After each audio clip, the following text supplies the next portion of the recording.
Kamu orang Islam bukan? Bukan. Pantas. Kenapa saya salah? Dia bilang. Ya jelas salah. Salahnya di mana? Kamu ini manusia. Kalau hidup cuma dari tangan ke mulut, saya bilang kambing di kampung saya juga begitu pikirannya, Ner. Itu kambing di kampung saya, asal perutnya kenyang sudah hidup dia. Perkara besok bagaimana, lusa prospeknya macam mana, bulan depan ada apa, kambing nggak pernah mikir.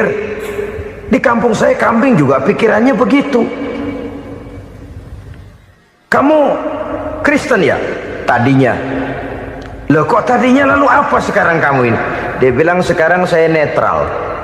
Saya tidak beragama, tapi saya percaya kepada Tuhan sebagai pencipta alam. Assalamualaikum warahmatullahi wabarakatuh. Waalaikumsalam warahmatullahi wabarakatuh. Alhamdulillah wassalatu wassalamu ala sayyidina Rasulillah sayyidina wa maulana Muhammad ibn Abdullah wa ala alihi wa sahbihi wa mawala la hawla wa la quwwata illa billah amma ba'du. Bapak-bapak, ibu-ibu, saudara-saudara kaum muslimin rahimakumullah. Di dalam kehidupan kita sebagai seorang muslim, minimal 5 kali dalam sehari semalam kita mendengar seruan untuk mendirikan solat yang disebut azan. Ada kalimat menarik di dalam kalimat azan itu, yakni seruan hayya 'alal falah, marilah menuju kepada keberuntungan, marilah meraih kemenangan. Seruan ini adalah kecenderungan dari setiap manusia, apapun warna kulitnya. Artinya setiap orang dalam hidup selalu ingin meraih dan mencari kemenangan. Kemenangan akan melahirkan kepuasan batin, dan kepuasan batin memberikan kebahagiaan. Sedangkan kekalahan melahirkan penderitaan batin, dan penderitaan batin menjerumuskan seseorang di dalam berbagai bentuk kerugian. Jikalau inilah seruan azan, maka masalahnya ialah apa yang menyebabkan kita meraih kemenangan. Al-Quranul Karim memberikan tuntunan dan ajaran kepada kita bahwa orang-orang yang memperoleh kemenangan itu tidak lain adalah orang-orang yang bertakwa. Hanyalah mereka yang bertakwa kepada Allah Subhanahu wa ta'ala pada akhirnya akan tampil sebagai pemenang. Lalu siapa orang yang bertakwa itu? Dijelaskan dalam awal-awal Al-Baqarah, orang yang bertakwa yang akan meraih kemenangan. Pertama, allazina yu'minuna bil ghaib, yaitu orang-orang yang beriman kepada yang gaib, percaya bahwa ada alam yang gaib, alam yang abstrak, alam yang tidak bisa dijangkau oleh salah satu daripada panca indera kita. Mereka percaya dan beriman kepada adanya malaikat, beriman kepada adanya iblis dan jin, beriman kepada adanya alam kubur, beriman kepada adanya alam mahsyar, beriman kepada adanya alam akhirat, beriman kepada adanya surga dan neraka. Beriman bukan cuma sekedar beriman dalam ucapan bibir saja, tetapi beriman yang nilai iman itu mampu mewarnai gerak dan gaya hidupnya. Iman yang meresap sampai ke tulang sumsum, kemudian memberikan dampak positif di dalam kehidupan manusia. Alam, kita tahu, adalah sesuatu yang selain Allah, dan Allah bukanlah alam. Apapun namanya selain daripada Allah itu adalah alam. Alam pada hakikatnya terbagi menjadi dua. Ada alam syahadah, alam nyata, alam konkret, alam yang bisa dijangkau oleh salah satu indera kita. Kemudian ada alam ghaib, alam yang tidak bisa dijangkau oleh panca indera kita, alam metafisika, alam abstrak, alam yang wajib kita imani keberadaannya. Kita percaya bahwa malaikat itu ada, kita percaya kepada jin, bahwa jin itu ada, kita percaya kepada adanya iblis dan setan. Bukan percaya kepada iblis dan setannya, percaya bahwa iblis dan setan itu ada. Itu termasuk salah satu daripada sifat orang yang bertakwa kepada Allah.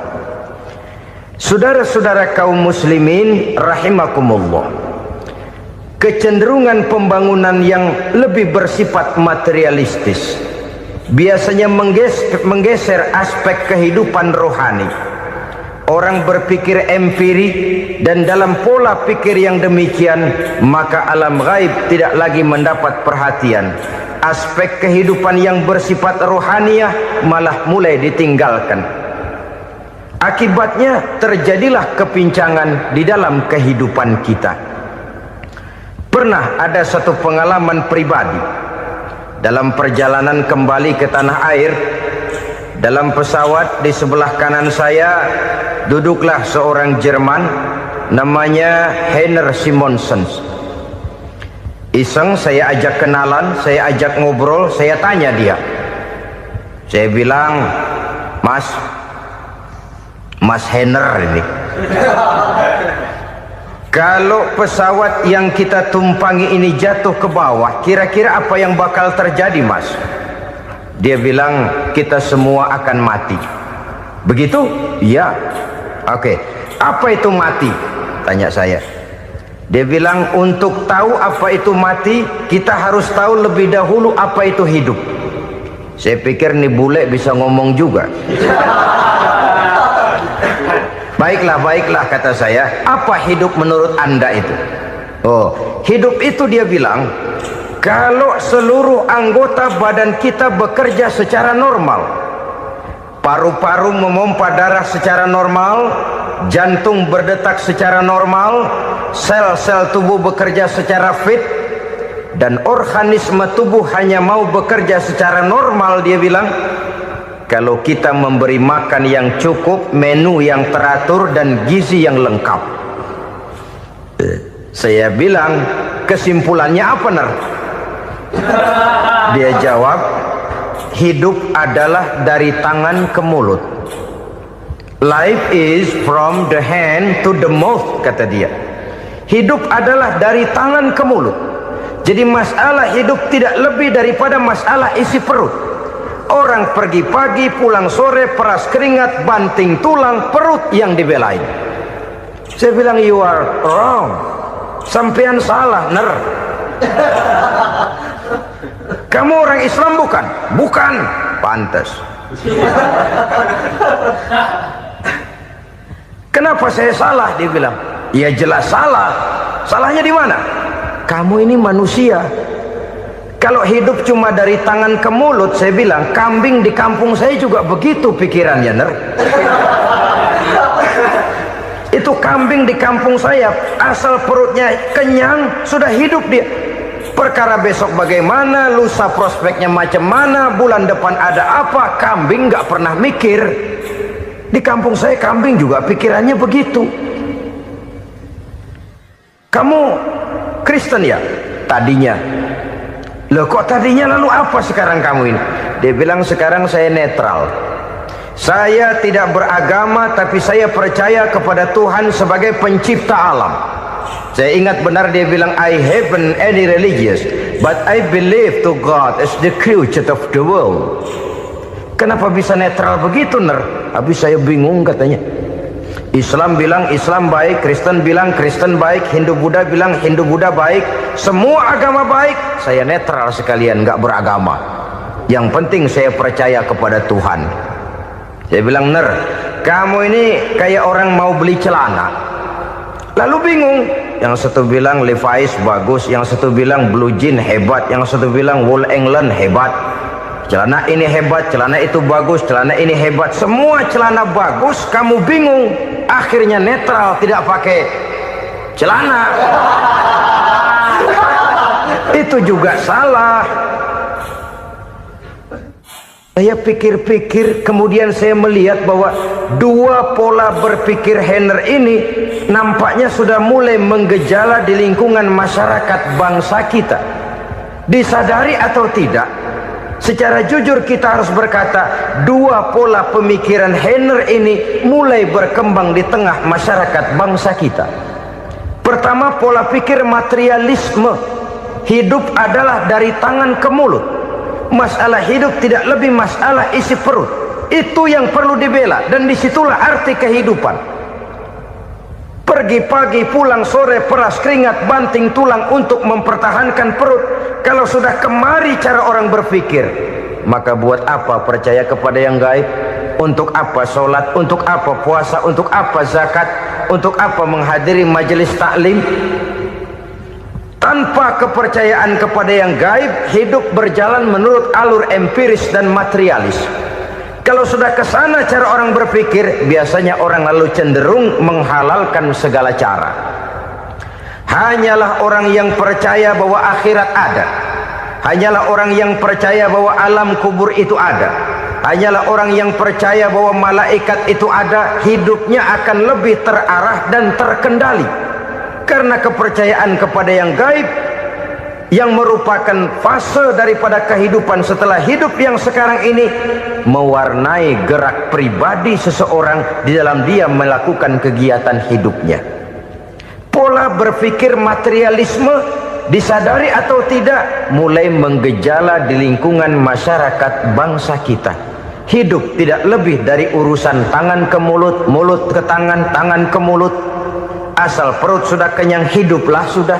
Perkara bagaimana prospek hari yang akan datang, bagaimana akhirat, tidak jadi persoalan. Ini yang oleh Nabi diperingatkan, ad-dunya sijnul mu'min wa jannatul kafir. Dunia adalah penjara bagi orang beriman dan surga bagi orang kafir. Dulu di zaman Belanda hadis ini pernah disalah tafsirkan, disalah artikan, digunakan sebagai senjata untuk mengkebiri dan membuat impoten umat Islam. Sudahlah umat Islam gak usah macam-macam, kata Belanda.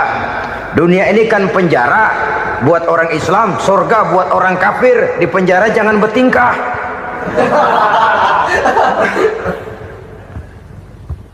Pengertiannya tidak begitu.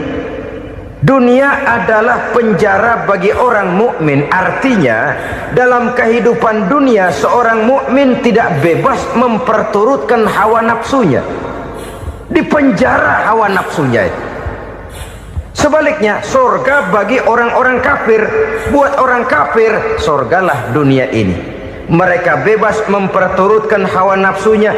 Dilarang tidak terlarang, dicegah pun tidak tercegah. Mereka hidup menurut alur bisikan nafsu mereka sendiri. Kemudian bila ajal datang, maut merenggut nyawa, selesailah surganya sampai di situ. Maka bagi orang-orang yang tidak percaya kepada adanya akhirat, kepada adanya alam gaib, surganya sebatas umurnya. Sekali lagi, surganya sebatas umurnya. Bila umur selesai, ajal pun datang merenggut nyawa, selesailah sudah surganya sampai di situ. Alangkah pendeknya perjalanan orang-orang yang tidak percaya kepada alam gaib ini. Bagi kita mukmin, jikalau kita mampu memenjarakan hawa nafsu, kita bisa bahagia di dunia ini. Dan Islam memang tidak menyuruh kita sengsara di dunia. Raih dunia, kejar dunia, gapai dunia sebagai alat untuk mencapai kebahagiaan di akhirat nanti. Hidup adalah satu perjalanan panjang yang terbentang sejak kita terlahir dari alam rahim sampai kepada alam akhirat nanti. Andai kata kita gagal meraih kebahagiaan di dunia, toh kita masih punya akhirat. Tapi jangan jadi dalil yang melemahkan semangat. Biarin dah kita di dunia kebelangsak, yang penting akhirat. Akhirnya dunia benar-benar kebelangsak. Bagaimana dunia ini bisa kita raih, dan bagaimana meraih dunia untuk menunjang kepentingan akhirat nanti. Yang kedua dari pikiran Henner yang saya lihat menggejala di lingkungan masyarakat bangsa kita, timbulnya manusia-manusia netral. Seolah-olah Tuhan yes, agama no. Sama Tuhan percaya, agama ogah. Tuhan ngangguk, giliran agama godeng. Padahal hampir dalam setiap ayat dalam Quran kata-kata amanu biasanya bergandeng dengan wa amilus sholihat, iman dan amal soleh. Ini sebagai isyarat Tuhan dan agama jangan pernah dipisah-pisah. Apabila kita bertuhan, maka kita harus beragama. Apabila kita beragama, maka agama itu harus bersumberkan dari Tuhan yang kita imani itu. Tidak mungkin kita pisah, Tuhan yes, agama no. Sama Tuhan percaya tapi agama bikin sendiri. Sembayangnya cukup bengong 2 jam madep ngulon.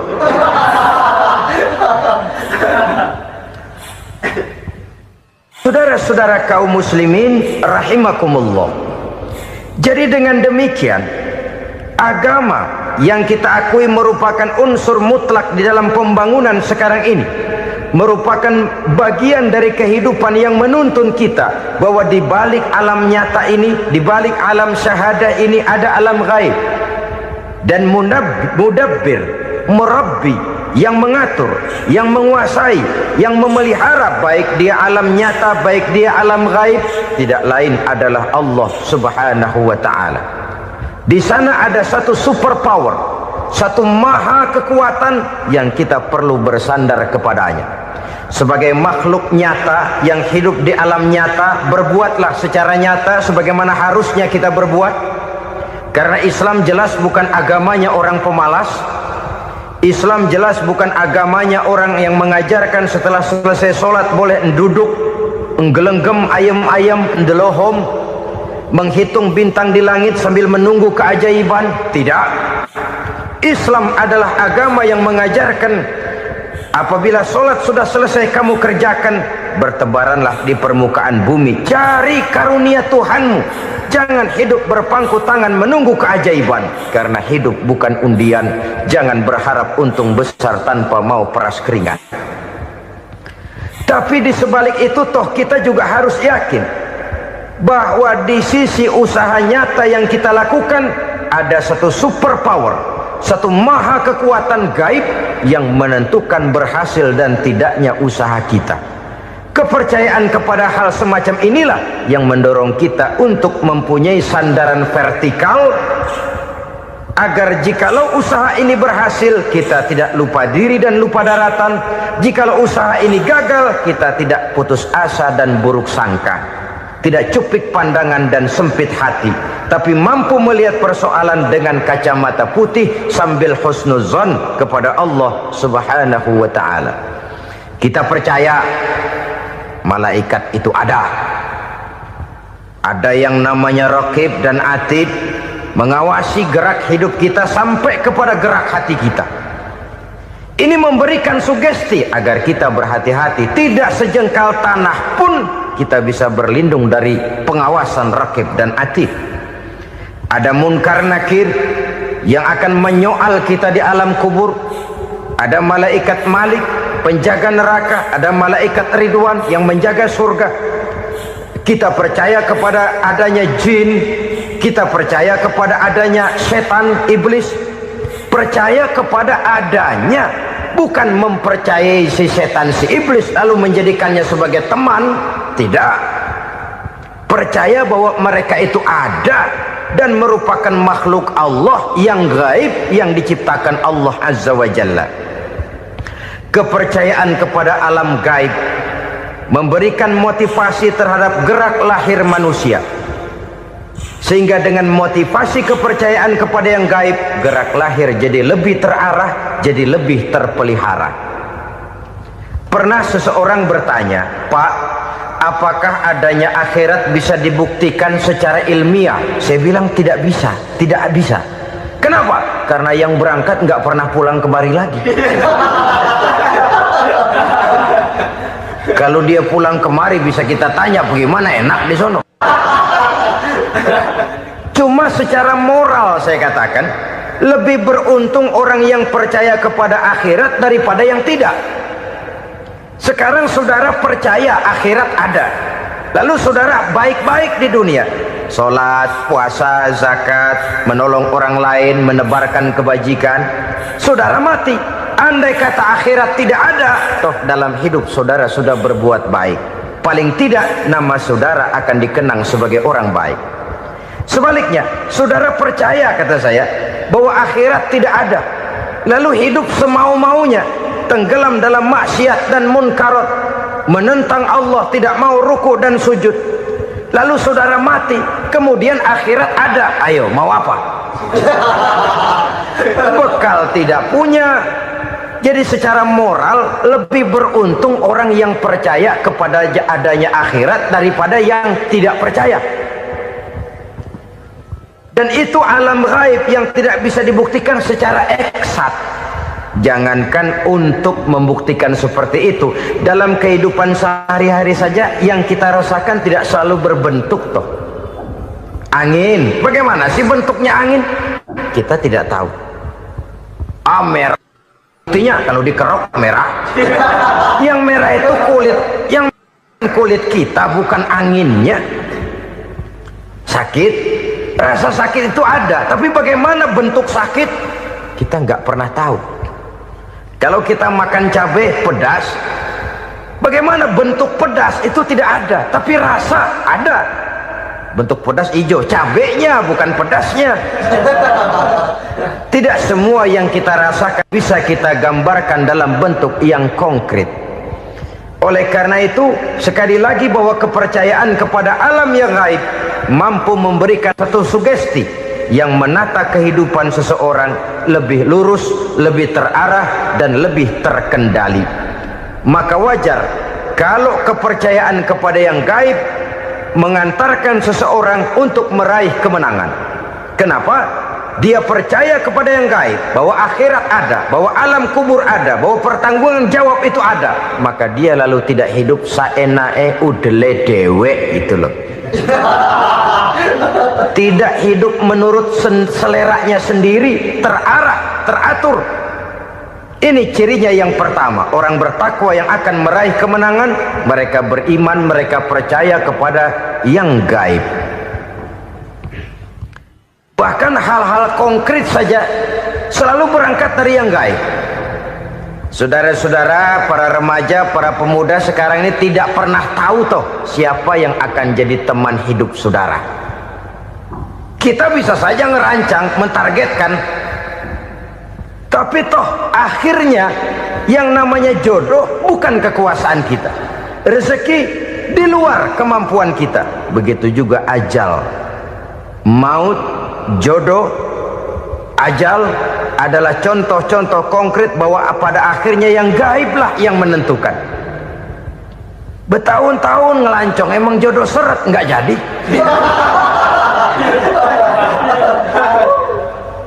Begitu kenal baru setengah malam nginep ditangkap hansip kan. Hal-hal semacam itu kadang-kadang kita berpikir suuzon, gile, perempuannya cakep banget, lakinya rebek amat. Memang begitulah jodohnya. Memang begitulah jodohnya. Saudara hadirin ma'asyiral muslimin yang saya hormati, jadi hal-hal yang konkret saja kita yakini sepenuhnya ditentukan oleh satu superpower yang gaib itu tadi. Dari sanalah segala ketentuan itu berangkat dan kesanalah segalanya akan kembali. Maka kepercayaan kepada yang gaib meluruskan gerak hidup seseorang dan itu akan mengantarkan dia kepada meraih kemenangan. Satu. Yang kedua, wa yuqimuna shalah. Orang bertakwa yang akan meraih kemenangan itu adalah orang-orang yang mendirikan sholat. Kenapa sholat mengantarkan orang untuk meraih kemenangan? Yang jelas, inna sholata tanha anil fahsya'i wal munkar. Sholat mampu mencegah manusia dari perbuatan keji dan munkar. Banyak filsafat hidup yang terkandung di dalam sholat ini. Sejak kita wudhu sampai kita menghadap ke arah kiblat, sampai kita melakukan gerak-gerak sholat, bacaan-bacaan yang ada di dalam sholat, lalu sampai kepada mengucapkan salam. Banyak filsafat hidup yang terkandung di dalam sholat. Umpamanya saja, setelah takbiratul ihram mulai kita dengan solat dalam posisi berdiri, diajarkan dalam kitab-kitab fikih agar kita melihat ke arah tempat sujud. Ini kan filsafat kehidupan. Kalau kamu solat dalam posisi berdiri, lihat tempat sujud. Jangan solat mata jelalatan, sebab nanti bisa mengurangi kekhusyuan. Jadi wajar kalau yang dikatakan bahwa yang paling afdol adalah shaf yang di depan. Kenapa? Secara harfiah pengertiannya akan lebih mengundang kekhusyuan. Kenapa? Kalau kita di shaf paling depan di masjid umpamanya paling banter kita lihat tembok. Tapi kalau kita shaf di tengah atau di belakang, orang-orang di depan kita pun akan kelihatan.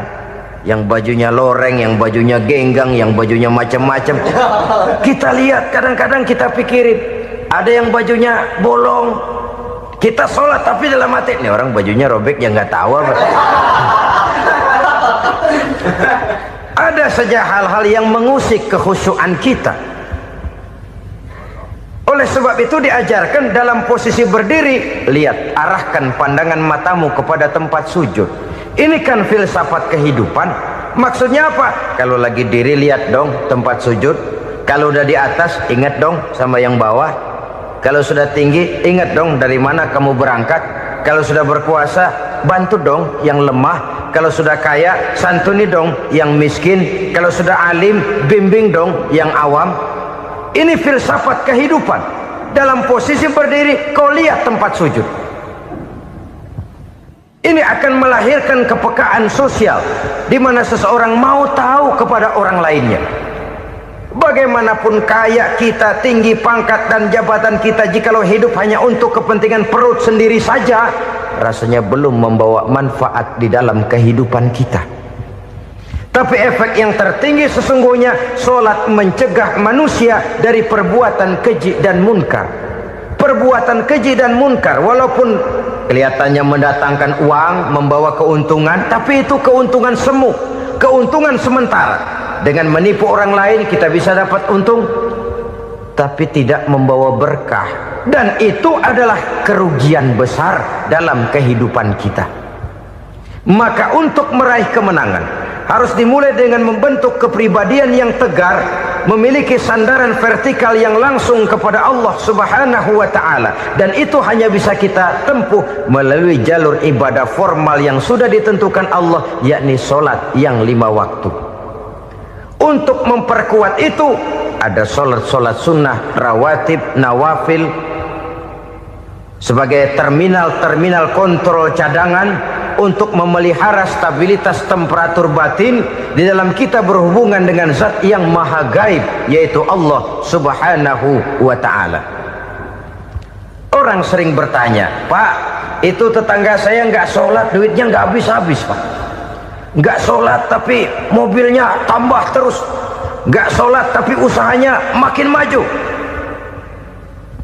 Tapi di sisi lain ada orang yang rajin sholat, rezekinya butak bener. Anaknya mana kurus, mana korengan. Saudara hadirin ma'asyiral muslimin rahimakumullah, harus saya katakan bahwa solat memang bukan untuk cari duit. Solat adalah sandaran vertikal kita kepada Allah. Sedangkan soal rezeki itu berkaitan dengan sifat Allah maha pengasih dan maha penyayang. Allah maha pengasih, siapapun dikasih kalau mau usaha. Allah maha penyayang, tidak semua orang disayang oleh Allah Azza wa Jalla. Dan belum tentu banyak harta itu merupakan nikmat. Mungkin juga istidraj. Artinya istidraj itu dikasih tapi diambulin, kalau bahasa Betawinya itu. Dikasih tapi diambulin, itu bukan merupakan nikmat sesungguhnya, lebih merupakan azab dari Allah Subhanahu wa ta'ala.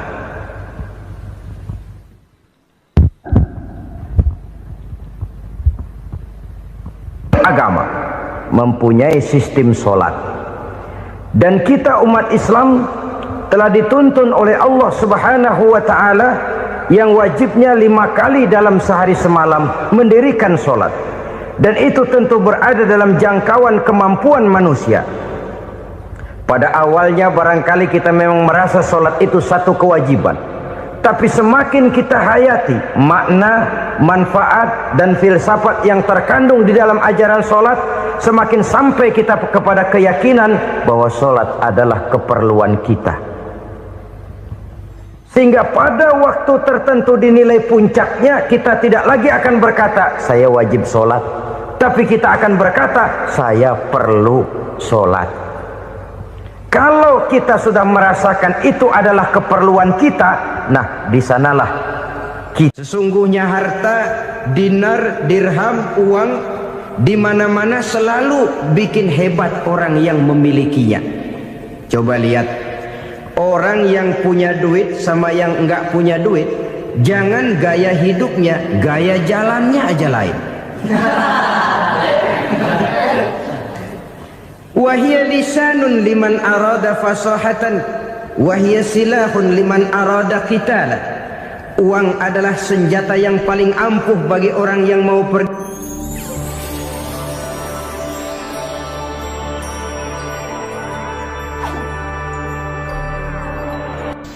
Bapak-bapak, ibu-ibu, saudara-saudara kaum muslimin rahimakumullah.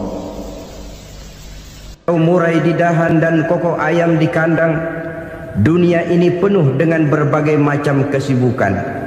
Sejak dari petani yang turun ke ladang, pedagang yang berangkat ke pasar, pelajar yang menuju sekolah, sampai kepada pegawai yang berangkat ke kantor, seluruhnya tidak lain untuk mencari sesuatu yang bernama bahagia. Setiap orang menginginkan kebahagiaan, dan tidak seorang pun menginginkan kesengsaraan dalam kehidupan ini. Namun nyatanya tidak setiap orang yang ingin bahagia mengetahui jalan yang harus ditempuhnya untuk sampai kepada kebahagiaan itu. Maka pada kesempatan pertemuan kali ini, saya ingin menyampaikan sebuah hadis dari junjungan kita baginda Nabi besar Muhammad sallallahu alaihi wasallam yang termuat dalam kitab Mukhtarul Ahadits An-Nabawiyah, di mana beliau bersabda, arba'un min sa'adatil mar'i.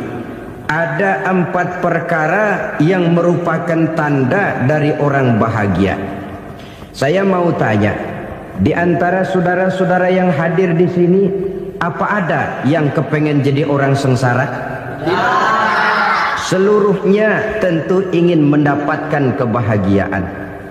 Maka menurut resep dari Nabi kita, tanda orang bahagia itu 4. Jadi kalau saudara ingin bahagia, harus mempunyai 4 perkara ini. Yang pertama, orang bahagia itu kata Nabi, darun wasi'un. Punya rumah biar bagus asal gede. Enak ngaturnya, daripada sudah punya rumah kecil adanya di pinggir kali, gubuk, kalau hujan bocor, miring lagi, kiamat.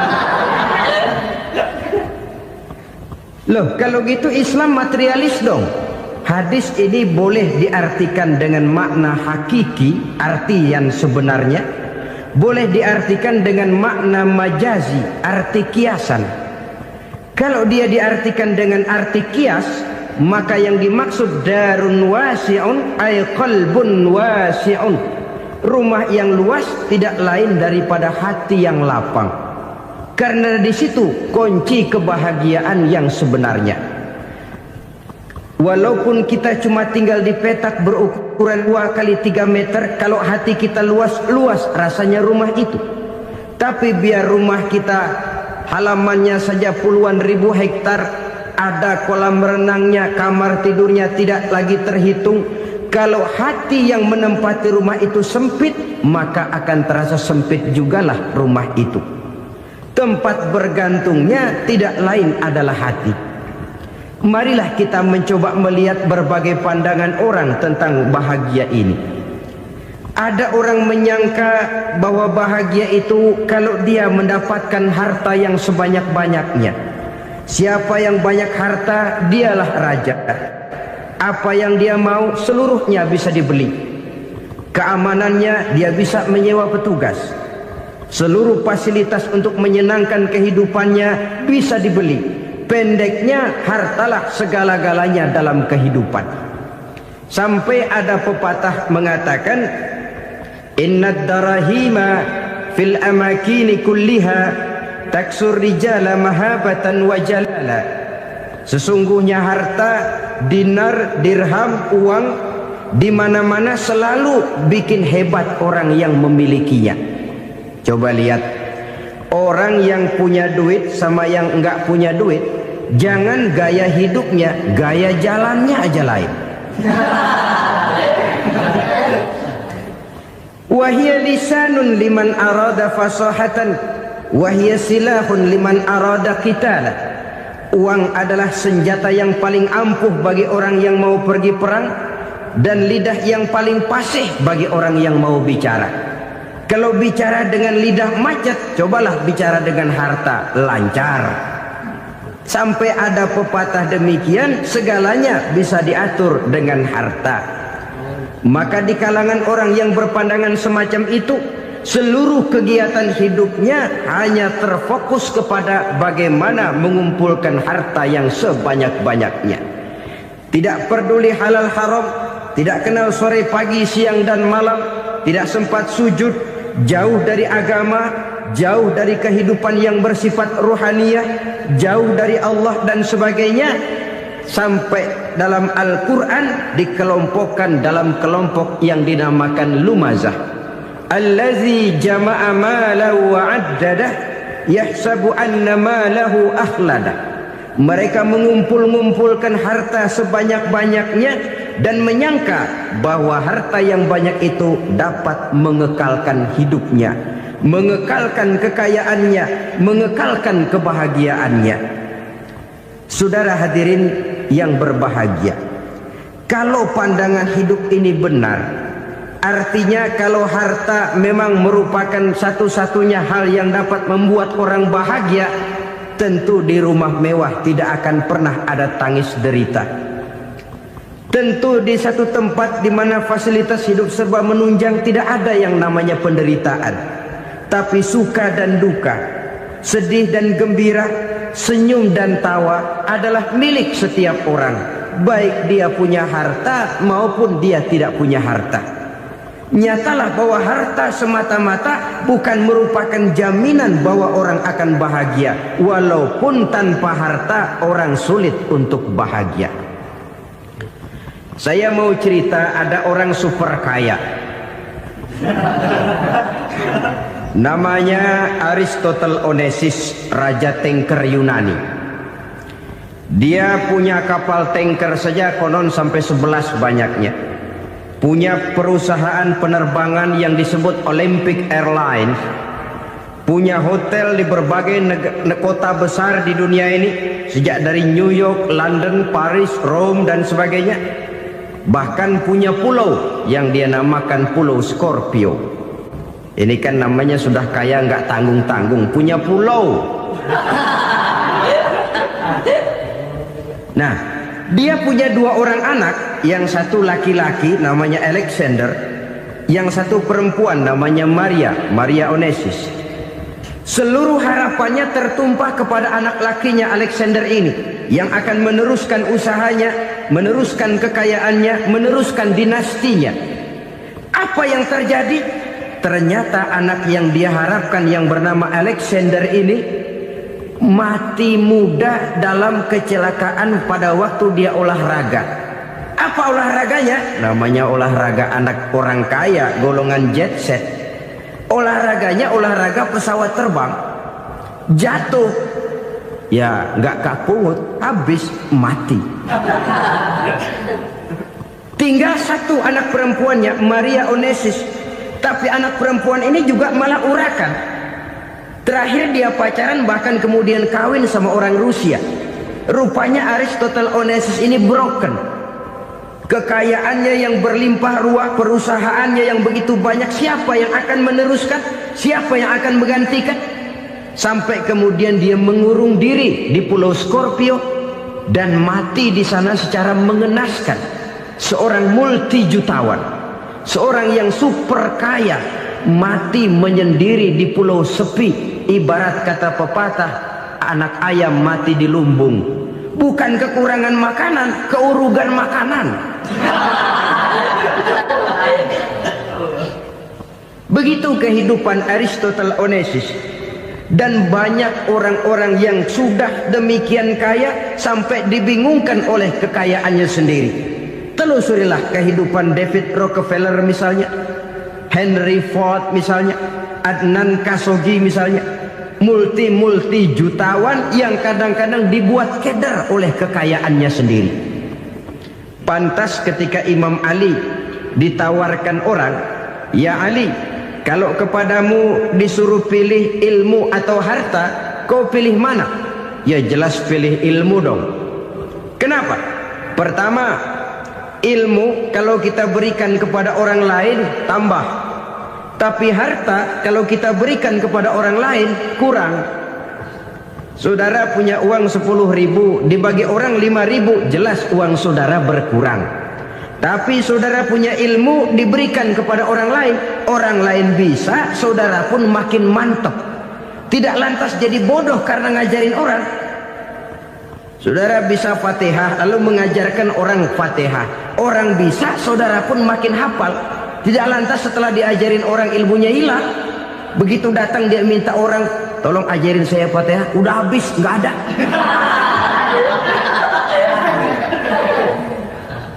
Yang kedua kata Imam Ali, ilmu menjaga kita. Kalau harta kita yang harus jaga. Makin banyak ilmu makin terpelihara diri seharusnya. Tetapi makin banyak harta makin bingung kita jaganya. Sampai kadang-kadang kalau perlu seluruh keliling rumah dipasangi alarm. Belum cukup disewakan anjing besar-besar, pasang di depan pintu, awas anjing galak. Masih belum cukup juga, cari centeng tukang-tukang kepruk jaga rumah. Masih terasa belum aman, padahal rumahnya dikelilingi tembok besar. Di balik tembok ada pintu-pintunya tebal. Di balik pintu itu terbuka masuk kamar, kamar pun ada pintunya, pintunya pun kuat. Masuk ke dalam kamar ada lemari, lemarinya pun pintunya kuat, dikunci, kuncinya pun kuat. Tapi terhadap seluruhnya yang timbul cuma sekedar was-was saja. Kesimpulannya sekali lagi, tanpa harta orang memang sulit untuk bahagia. Tapi harta semata-mata tidak merupakan jaminan orang akan bahagia. Dengan hati yang luas, itu modal utama untuk mencapai kebahagiaan hidup. Orang yang hatinya luas, saudara-saudara, punya hati yang lapang, melihat kenyataan hidup ini, dia bersyukur senantiasa kepada Allah. Lantas tidak timbul hasud dan iri hatinya. Oleh karena itu, jiwanya selalu lapang. Kalau tidak, cupik hati namanya. Dangkal pandangan, tidak senang melihat orang lain dapat nikmat, dan itu sering dijadikan contoh. Kalau orang yang lapang dada, dia lihat tetangganya beli TV baru, dia berkata, "Alhamdulillah ya, tetangga kita beli TV, mudah-mudahan kita bisa ikut nonton." Lapang dadanya. Tapi orang yang sempit hati, lihat tetangga beli televisi, meriang. Enggak diapa-apain, meriang. Besoknya dengar tetangga beli motor, makin sakit, ke rumah sakit. Lalu di rumah sakit dengar tetangganya beli mobil, mati. Disiksa oleh perasaannya sendiri. Orang kalau hati sudah sempit dalam hidup, kemanapun dia pergi, sempit rasanya medan kehidupannya. Kemudian kita melihat juga ada orang yang menilai bahwa bahagia itu katanya kalau punya kedudukan yang tinggi, pangkat yang agung, wibawa yang besar. Mungkin betul, tapi mungkin juga tidak.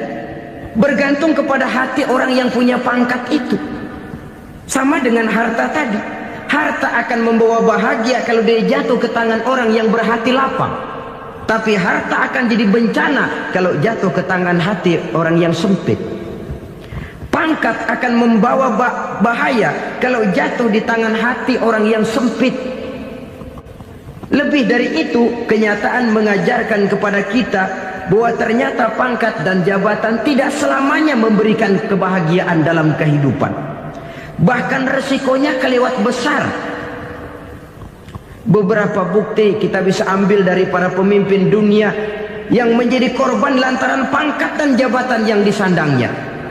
Saudara ingat Presiden Abraham Lincoln dan John Kennedy dari Amerika? Dibunuh orang.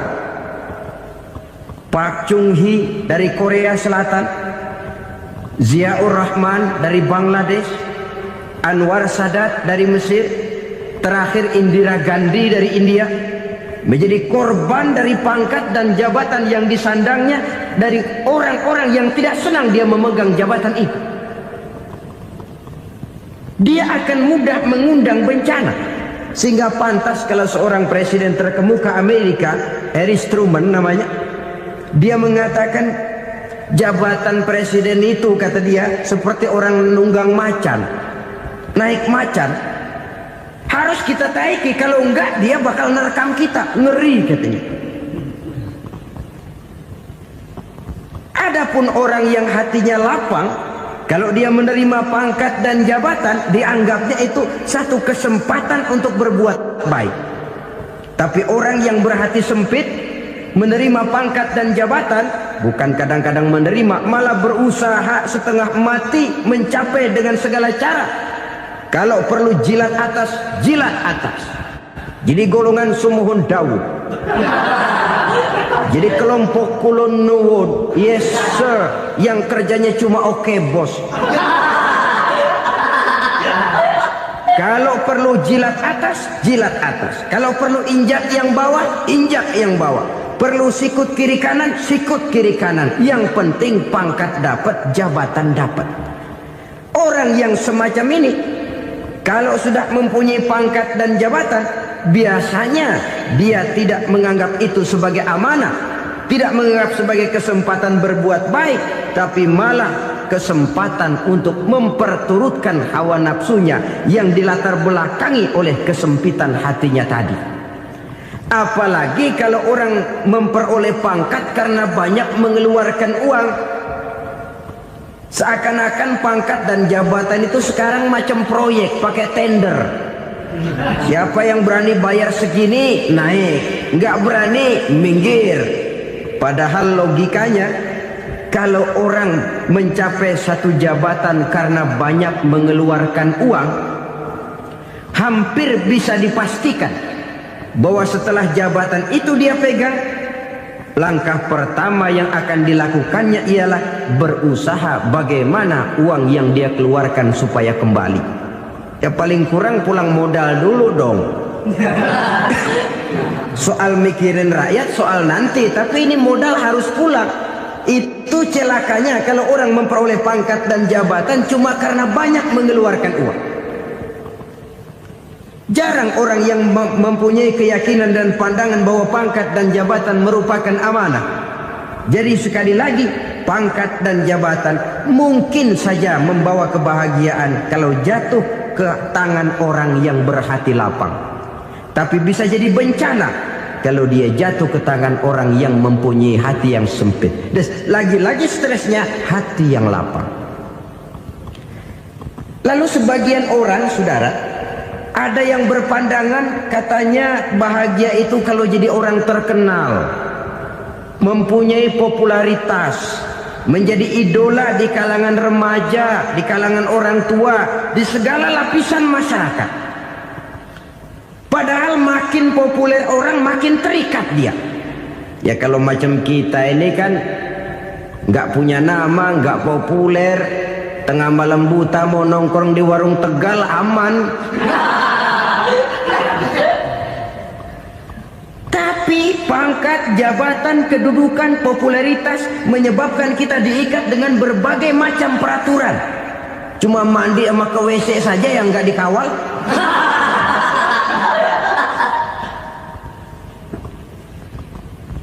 Benarkah popularitas, ketenaran membawa kebahagiaan? Mungkin, ya. tapi mungkin juga tidak. Kenapa? Banyak orang-orang populer yang mengakhiri hidupnya secara tragis. Kita ambil beberapa nama. Di Amerika tahun 60-an ada bintang seksi paling terkenal yang dijuluki seks bom. Bom seks. Sampai sekarang jadi legenda, namanya Marilyn Monroe. Singkatan double-nya itu inisialnya MM, Marilyn Monroe. Terkenal, top, sampai dia mati tahun 62. Namanya sekarang masih saja dibicarakan orang. Kenapa dia bunuh diri? Tidak punya hartakah dia? Banyak. Kurang populerkah dia? Seluruh dunia mengenalnya. Sejak rakyat kecil sampai pejabat tinggi dia punya hubungan. Kenapa? Jenuh. Dia terlahir dalam keadaan yatim.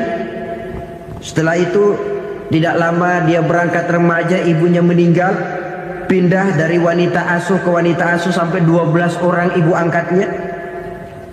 Dan kekecewaan yang paling parah, setiap laki-laki yang dekat dengannya hanya seperti kapal berlabuh. Datang dan pergi silih berganti, padahal dia merindukan seseorang yang bisa melindungi hidupnya. Dia rindukan itu dan dia tidak pernah menemukan. Itu yang akhirnya menyebabkan dia minum pil tidur kelewat dosis, minum obat tidur kebanyakan, ya tidur terus sampai sekarang.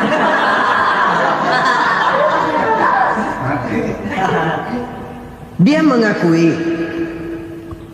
saya telah memiliki ketenaran, tapi saya tidak pernah hidup dalam ketenaran itu. Saya pandai main sandiwara, tapi saya ingin hidup dalam alam yang real sebagaimana umumnya orang. Itu yang dia rindukan. Menyusul jejak yang namanya Marilyn Monroe ini, Billie Holiday, saudara kenal tentu, di rumah sakit dirawat. Dia juga minum obat overdosis, mati lagi. Jimi Hendrix minum obat tidur overdosis kelewat batas, mati lagi. Lalu yang menghanyutkan diri di danau, Janis Joplin dan Brian Jones. Ini orang-orang populer, orang-orang terkemuka yang mengakhiri hidup secara tragis, bukan karena tidak terkenal, mungkin karena sudah saking terkenalnya. Contoh paling belakangan, Bruce Lee. Wah, ini tukang-tukang keprok tentu kenal siapa dia. Sampai sekarang pun tabir kematiannya masih merupakan misteri. Dan yang masih hidup juga menunjukkan gejala yang aneh. Michael Jackson, rumahnya di Beverly Hills itu dijaga sedemikian rupa, dan dia selalu curiga kepada setiap makanan harus steril, bersih dari segala macam kimia. Kemana dia pergi, itu tukang-tukang keprok sudah selalu menjaga dan mengawal, dan dia seakan takut menunjukkan mukanya yang asli. Hingga kalau tampil ke tengah di luar show, dia kadang memakai pakaian yang tidak menunjukkan dia yang sebenarnya, takut dikenali orang. Ternyata popularitas sering jadi momok yang meracuni kehidupan manusia. Oleh karena itu, benarlah junjungan kita pada saat beliau mengajarkan orang akan bahagia kalau dia mempunyai hati yang lapang. Nah, sekarang masalahnya untuk mendapatkan hati yang lapang, caranya bagaimana?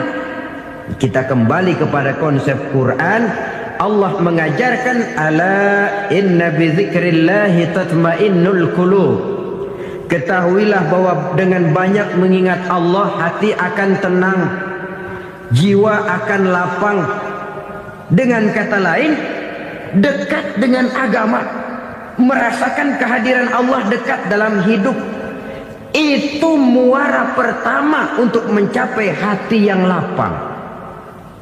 Ala inna bi dzikrillahi tatmainnul qulub. Jangan macam orang sekarang ingin mendapatkan ketenangan lalu tapak di puncak gunung, di gua-gua, di tempat sepi. Iyalah kalau nggak ada ular. Kalau tergigit ular berbisa, ketenangan belum, mati jelas itu. Islam positif untuk mendapatkan ketenangan. Ala inna bidzikrillahi tatmainnul qulubi. Bahwa ketahuilah bahwa dengan banyak mengingat Allah, hati akan tenang, jiwa akan lapang, nuansa pikiran akan luas. Karena yang namanya bahagia ada dimanapun manusia berada. Di kampung ada bahagia, di kota ada bahagia, di ngarai, di lembah, di gunung, di hutan, di lautan, di angkasa luar, dimanapun bahagia itu ada kalau kita bermodalkan hati yang lapang ini. Dan hati akan lapang kalau kita dekat dengan agama. Dekat dengan harta buat sementara hati mungkin tenang, tapi ketenangan yang relatif dan temporer. Apalagi orang tiap kali tambah harta, tiap kali tambah rencana. Itu wajar. Mungkin sebelumnya saudara berpikir, kalau punya duit 5.000 enak nih. Begitu punya duit 5.000, aduh sayang kalau 10.000 aja. Tiap kali tambah harta, tiap kali lain rencana. Makin banyak rencana, makin menjauhkan kita dari yang namanya ketenangan. Padahal ketenangan merupakan unsur utama untuk mencapai bahagia. Dan ketenangan itu bermuara dalam hati manusia. Tengoklah kehidupan ini. Orang yang banyak harta dengan orang miskin, berbedakah rasa sakit yang mereka tanggungkan? Rasanya tidak. Walaupun si kaya tidur di kasur empuk berselimutkan sutra mahal, sementara si miskin meringkuk di balai bambu yang keras dan kasar. Apabila maut datang, dia juga tidak pernah pilih bulu.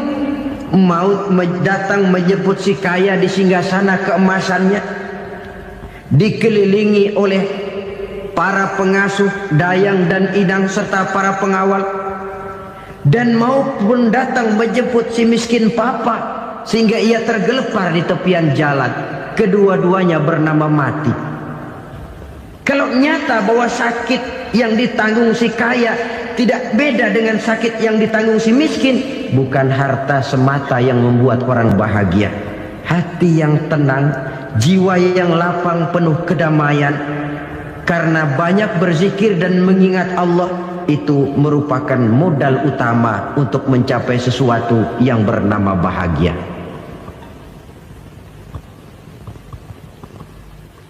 Saudara hadirin yang saya hormati, inilah yang pertama dari 4 ciri yang digambarkan oleh Nabi tentang tanda-tanda orang bahagia.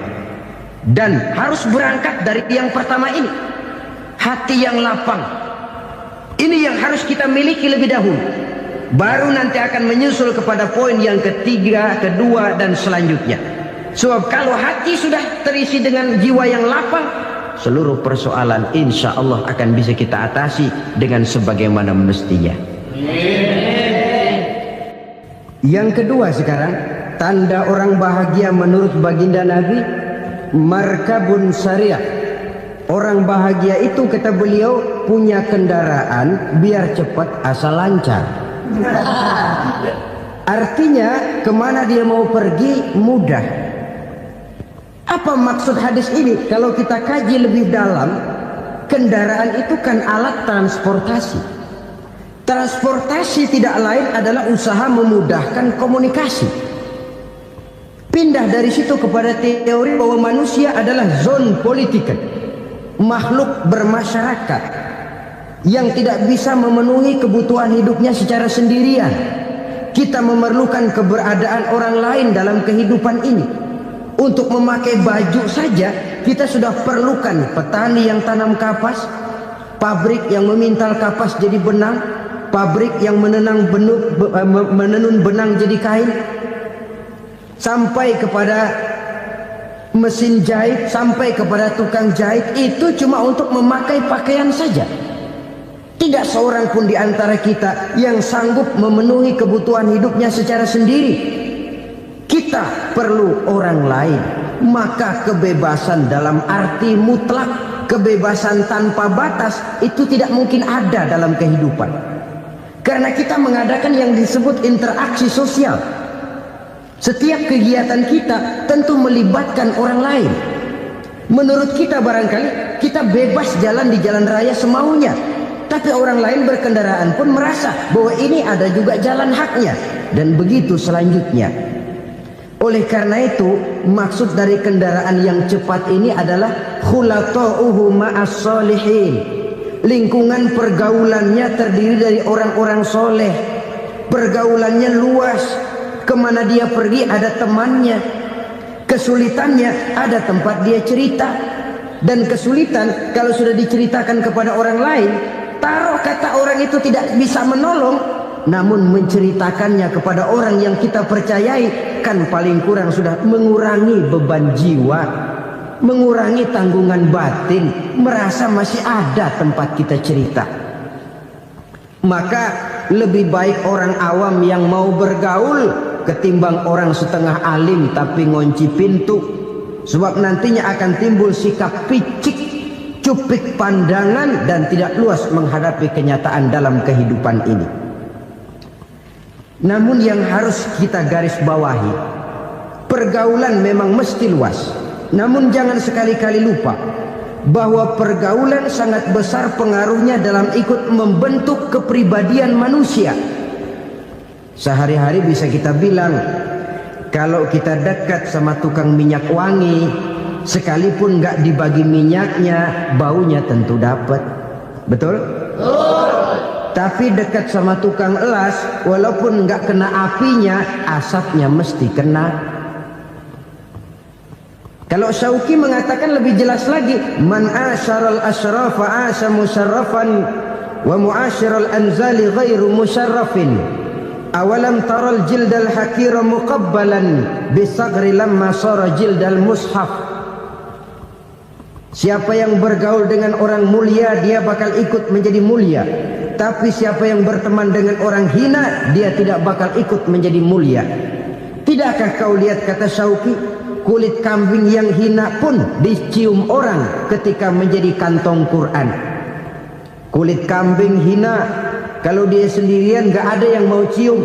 Tapi begitu dia bergaul dengan Quran, menjadi kantong Quran, dipakein minyak wangi, ditaruh di tempat yang tinggi, mau diambil dicium dulu, dibawa dengan penuh hormat dan hati-hati.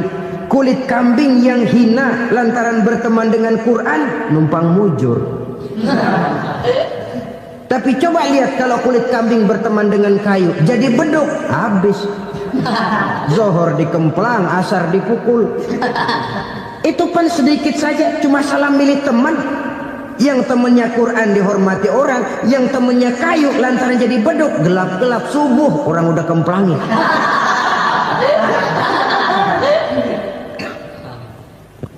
Maka terutama kepada adik-adik remaja yang masih mencari identitas diri, yang ibarat kaset masih kaset kosong, mudah diisi oleh apapun, pandai-pandailah memilih teman dalam bergaul. Karena banyak orang yang tadinya baik-baik, ketika terseret dalam pergaulan dengan orang yang tidak baik, kebaikannya menjadi lentur dan luntur. Tapi berapa banyak bajingan-bajingan tengik, orang-orang yang berlumur noda dan dosa, tiap hari melakukan maksiat, namun bergaul dengan orang yang baik-baik, pada akhirnya sedikit demi sedikit beringsut dan berangsur dia terbiasa mengikuti kebaikan-kebaikan. Saya tekankan ini kepada remaja karena mereka masih mencari identitas diri. Apa yang mereka lihat mereka mau, apa yang mereka dengar mereka ingin tahu. Coba lihat kehidupan remaja. Pulang nonton film Rambo, pengen jadi Rambo, gagah, maunya belekai melulu. Pulang nonton film Superman, pengen bisa terbang. Pulang nonton India, nyanyi melulu. Wajar, mereka masih mencari identitas diri. Saya ini sebenarnya siapa?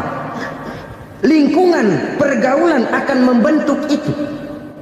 Karena itu pandai-pandailah bergaul, karena ia sangat besar pengaruhnya dalam ikut membentuk kepribadian manusia. Apalagi sifat yang jelek lebih cepat menularnya ketimbang sifat yang baik. Sifat yang baik, watak yang soleh itu lambat sekali untuk menular. Tapi yang tidak baik, Kan prosesnya mah kalau remaja biasanya mula-mula dengar. Karena dengar lalu pengen tahu. Karena pengen tahu lalu ngeliatin. Begitu ngeliatin kan pengen nyobain. Setelah nyobain ketagihan. Nah ini prosesnya. Yang namanya ganja, morfin, narkotik awalnya kan begitu. Mula-mula dengar katanya kalau sudah fly to the sky, sudah melayang ke langit katanya, disitulah puncak kebahagiaan. Mulanya cuma dengar. Karena dengar pengen tahu. Karena pengen tahu lalu ngeliat, kumpul sama orang yang suka ngeganja. Setelah ngeliat, nah pengen ngerasain. Begitu ngerasain enak juga, ketagihan. Kalau sudah ketagihan jadi penyakit kronis, bisa merembet kepada yang lain. Iya kalau orang tuanya mampu untuk beli morfin, beli ganja. Kalau tidak kan pikirannya ngayap. Jemuran siapa ya gue sambut. Timbullah perbuatan-perbuatan negatif yang bermula dari salah pergaulan. Apalagi buat adik-adik remaja yang tinggal di kota-kota besar, yang pengaruh budaya, pengaruh kesenian, pengaruh struktur kehidupan yang nampak makin individualistis, di mana persaingan tajam, tensi ekonomi tinggi, orang mudah mengalami stres.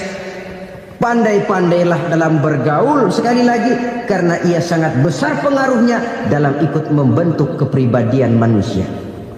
Orang bahagia punya kendaraan yang cepat, artinya punya pergaulan yang luas, dan lingkungan pergaulannya terdiri dari orang-orang yang soleh. Kemana dia pergi ada teman, kesulitannya ada tempat dia cerita. Tapi kalau sudah menyendiri, hidup sendiri, kesulitan dipikiri sendiri, bisa mati belum waktunya.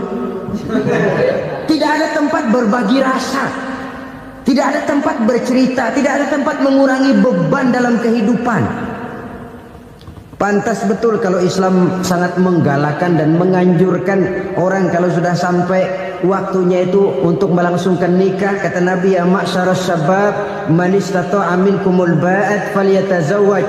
Hai para pemuda, kalau sudah mampu memberi nafkah, kawinlah, nikahlah kamu. Kenapa? Sudah ada teman hidup, tempat berbagi rasa.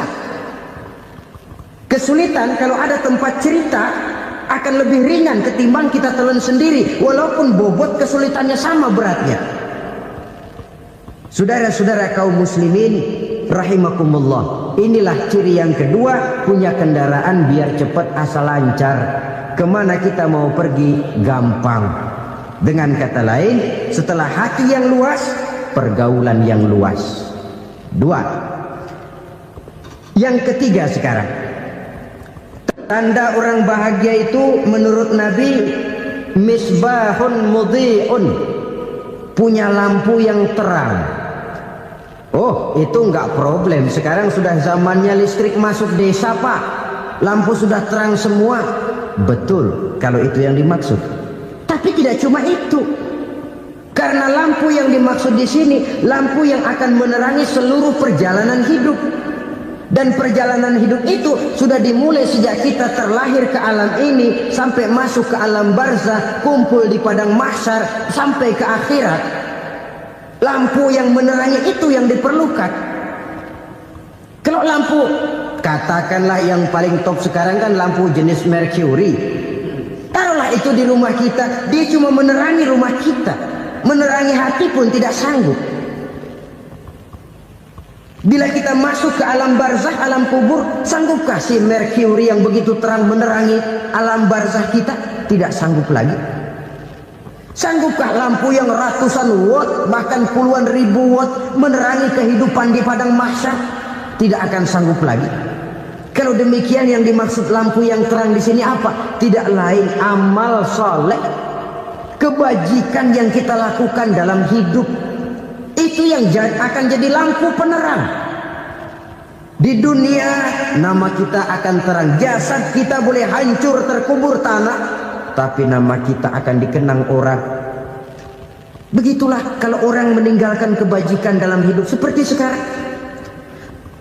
Ribuan orang tiap saat berziarah ke kubur Imam Syafi'i, ke kubur Imam Malik, ke kubur Imam Ghazali, ke kubur orang yang baik-baik, orang yang soleh-soleh. Kebajikannya yang ditinggalkan, yang mengukir namanya dengan tinta emas. Sehingga saudara sudah terbaring di alam kubur. Orang lewat, Allah, ini kuburannya Fulan bin Fulan, dulu ini kebaikannya Masya Allah, saya ikut merasakan. Mari kita mampir sebentar, kita Fatihah. Mohon disampaikan Allah pahalanya kepada almarhum. Al-Fatihah. Itu kan orang baik-baik.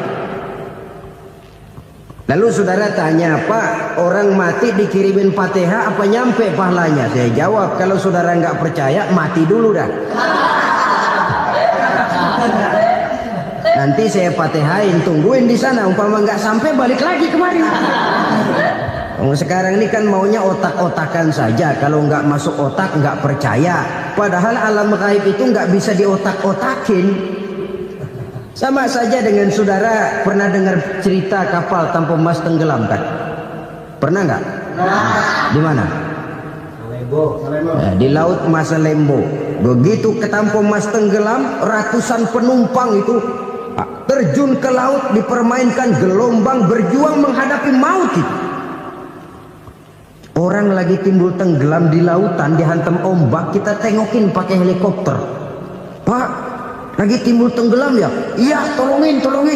Jangan khawatir Pak, nih saya kirim intan Pak, harganya 10 juta. Kira-kira orang yang timbul tenggelam di laut seneng nggak? Tidak. Kan mahal toh intan 10 juta. Kenapa dia nggak senang? Karena intan 10 juta dalam kondisi seperti itu tidak sanggup menyelamatkan dia. Dia akan girang kalau dikirimin ban mobil bekas, dikirimin papan terentang atau bambu. Intan yang 10 juta dia nggak girang. Ban mobil bekas yang 1000 perak, tuh pegang, itu yang dia girang betul. Inilah sebabnya Nabi berkata, mal mayyitu fi qabrihi illa kal ghariqil mutaghawwis. Orang yang meninggal di alam kuburnya seperti orang timbul tenggelam di lautan. Yantaziru da'watan min ahli, menunggu doa dari keluarganya yang masih hidup. Duh, bapak saya sudah meninggal, saya sayang benar sama dia. Kirimin kulkas ke kuburannya Itu sama saja dengan tadi orang tenggelam di lautan dikirimi intan yang harganya 10 juta, tidak sampai. Begitulah kalau kebajikan yang kita tinggalkan dalam hidup, sudah mati pun kubur kita masih diziarahi orang. Tapi kalau jahat yang kita tinggalkan, boro-boro lah orang mau doa lewat dekat kuburan kita juga serem. Tuh bajingan no, dulu mati dipendem di situ tuh. Jangan lewat situ, ntar kesurupan, jangan. Lewat saja orang ngeri. Konon lagi membacakan Fatihah dan mengirimkan doa. Hidup pada hakikatnya adalah kesempatan untuk berbuat baik. Maka sekali kesempatan itu diberikan, manfaatkan dengan sebaiknya. Sebab kesempatan kedua tidak akan pernah ada. Kesempatan berbuat baik di sini, di akhirat sudah pembalasan namanya. Sekali kesempatan itu dicabut, dia tidak akan pernah dikembalikan lagi. Kata Iqbal, hidup tidak mundur ke belakang, Bung. Berhenti diinjak orang, mundur hancur. Tidak ada kata mundur dalam hidup ini. Berhenti diinjak orang, mundur kecebur. Tidak ada kata lain. Harus maju dalam kehidupan, dalam artian yang positif. Hidup adalah kesempatan untuk mengumpulkan kebajikan yang sebanyak-banyaknya. Di situ nilai daripada manusia. Sekarang ini memang nggak kelihatan kok, orang yang banyak pahala sama yang banyak dosa nggak kelihatan kok. Barangkali kalau habis bikin dosa palanya pada benjol, mungkin orang takut sama dosa. Tapi sekarang sama saja, orang yang banyak dosa dengan yang nggak banyak dosa jalan bareng dari belakang, sama, nggak kelihatan beda. Tapi ada waktunya di mana pahala memegang peranan, di mana dosa diperlihatkan. Sama saja kalau kita bawa mobil siang, lampu kan nggak begitu berfungsi. Apa lalu bilang, alah ini lampu berat-beratin, copot-copotin aja dah. Tidak perlu begitu. Kenapa? Pada suatu saat malam senja akan datang. Bila matahari terbenam, senja pun datang, gelap mulai merayap, disitulah baru terasa perlunya lampu. Pahala begitu. Sekarang orang yang nggak ada pahalanya nggak kelihatan dalam kehidupan. Tapi pada satu saat senja kehidupan akan datang. Ajal merenggut nyawa, malam merayap, dan hidup mulai diliputi kegelapan di alam barzakh. Dikala itu kalau nggak punya lampu, alangkah malangnya kita. Sebab amal yang baik, kata Nabi, di alam barzakh itu akan diciptakan menjadi perempuan yang cantik menemani kita. Amal yang jahat akan menjadi orang yang paling jelek nemenin kita. Udah di tempat gelap yang nemenin jelek.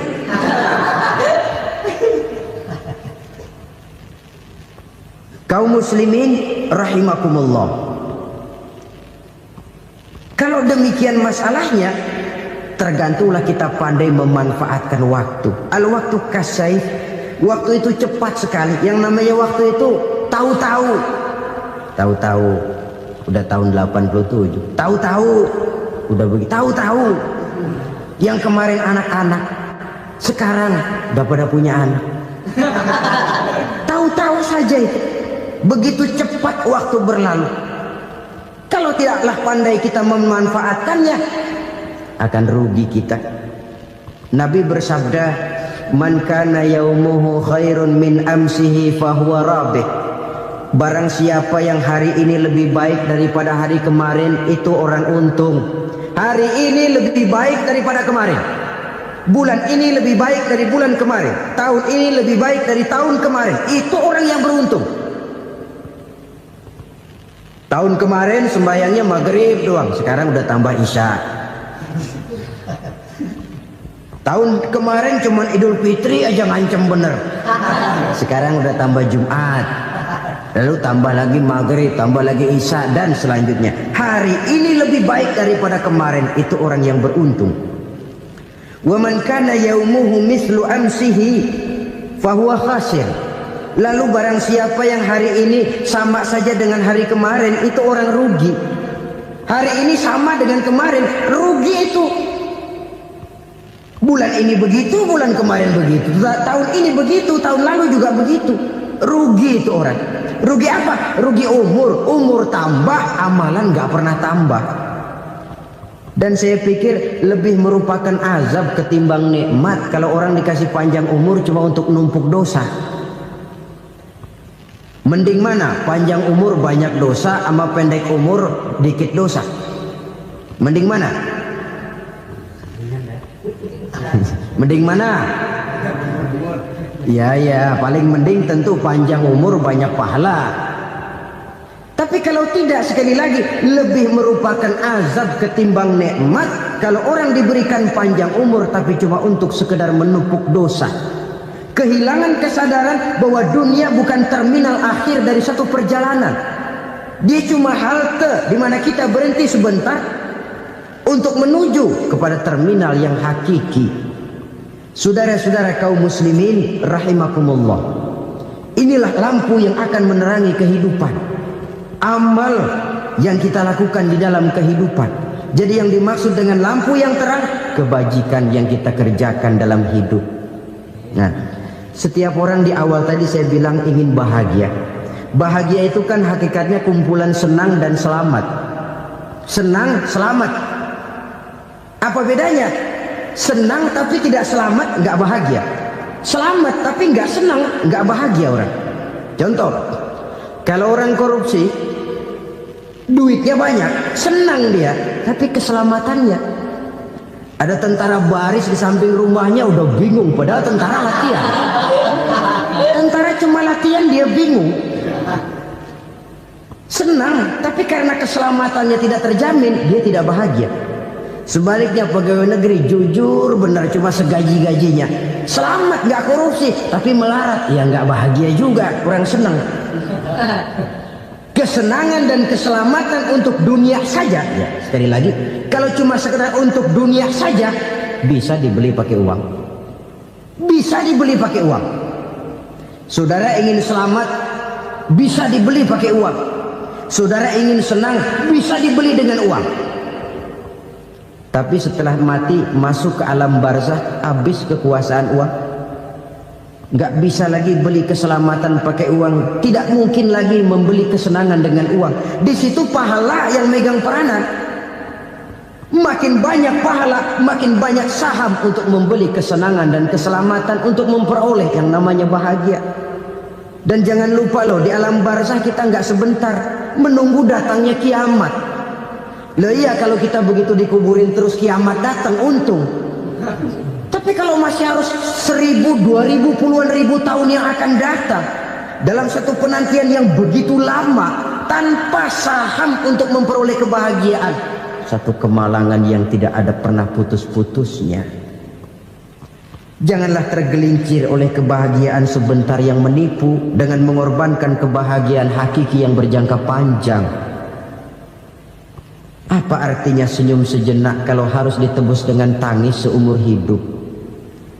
Biarlah kita minum jamu, pahit memang, getir memang, tapi kan besok badan sehat. Daripada sekarang minum sirup, manis memang, enak memang, tapi bibir pada jontor besok. Sirawan, batuk, nggak karu-karuan. Banyak orang tertipu oleh kesenangan yang sebentar. Padahal laisa kullu ma yalma'u zahaban. Belum tentu semua yang berkilat itu emas. Belum tentu semua yang gemerlap itu intan. Karena itu, marilah manfaatkan kesempatan yang diberikan Allah ini untuk mengumpulkan kebajikan yang sebanyak-banyaknya. Yang terakhir sekarang, yang keempat, tanda orang bahagia kata Nabi. Zaujatun salihah. Orang bahagia itu tanda yang keempat kata Nabi, punya istri biar cakep asal taat. Sudah surga itu, cakep taat. Istri kayak gitu, kalau belum mati jangan dikuburin dulu. Sudah cakep taat lagi. Tapi kadang-kadang enggak, udah jelek ngadat melulu. Apa yang mau dipilih? Sebab itu Quran mengatakan istri pakaian untuk suami, suami pakaian untuk istri. Kenapa suami istri diibaratkan pakaian? Alangkah tingginya gaya bahasa Quran ini. Suami istri teman hidup, hidup perjalanan panjang. Sejak kita dalam rahim sudah ada hidup kan di sini. Sampai ke alam dunia, masuk ke alam barzah, kumpul di padang mahsyar, sampai menuju akhirat, itu perjalanan hidup. Carilah istri atau suami teman hidup yang membawa manfaat tidak hanya kehidupan di dunia ini, sampai di alam barzah, sampai di padang mahsyar. Suaminya mungkin meninggal lebih dulu, atau istrinya mungkin meninggal lebih dulu, tapi suami atau istri yang masih hidup berbuat kebajikan. Suami saya meninggal, ada hartanya, saya sedekahkan, niat pahala untuk almarhum suami saya. Ini teman hidup. Tidak dibatasi dan tidak bisa dipisahkan oleh maut sekalipun. Zohirnya mungkin pisah, badannya mungkin pisah, tapi hatinya, jiwanya, kebersamaannya dalam menghadapi kehidupan. Karena itu, saudara-saudara, bahasa Quran indah. Suami istri diibaratkan seperti pakaian. Apa fungsi pakaian? Pertama, pakaian jadi kebanggaan. Artinya suami harus menjadi kebanggaan istri, istri harus jadi kebanggaan suami. Yang kedua, pakaian itu kan fungsinya menutup aurat. Artinya sesama suami istri harus saling menjaga kekurangan masing-masing. Jangan malah sesama suami istri saling membongkar rahasia dan aibnya sendiri-sendiri. Istrinya diceritain jeleknya di mana-mana, atau suaminya dibongkar rahasianya di pasar umum. Itu sudah tidak lagi berfungsi sebagai pakaian. Kenapa semua ini diperlukan? Karena kita menyadari bangsa yang baik terdiri dari masyarakat yang baik. Masyarakat yang baik merupakan susunan dari warga yang baik. Warga yang baik adalah terdiri dari rumah tangga yang baik. Dan rumah tangga yang baik merupakan susunan dari pribadi-pribadi yang baik. Dari situ langkah dimulai. Membangun satu bangsa yang baik diawali dengan membangun rumah tangga yang baik, dengan menciptakan pribadi-pribadi yang baik. Sehingga dari sini diharapkan berkembanglah nilai-nilai kebaikan. Orang akan bahagia mempunyai istri yang soleh. Kenapa? Tidak ada seorang suami bisa sukses jadi apapun dia, apapun profesinya. Dokter kah, kiai kah, mubalik kah, petani kah, pengusaha kah, pejabat tinggi kah. Tidak ada seorang suami yang bisa sukses tanpa peran serta istrinya. Walaupun memang peranan itu tidak begitu kelihatan, tapi sangat menentukan. Karena itu, saudara hadirin yang saya hormati, Islam sangat menghargai kaum wanita, memberikan kedudukan yang tinggi sepanjang tidak mematikan kodrat kewanitaannya. Nah, kalau sudah kesuksesan ini diawali dari rumah tangga, karier di masyarakat mudah untuk dikejar. Tapi keberantakan di rumah tangga merupakan kegagalan pertama di tempat lain. Nah, inilah saja yang dapat Al-Fakir sampaikan pada pertemuan kali ini. Terima kasih.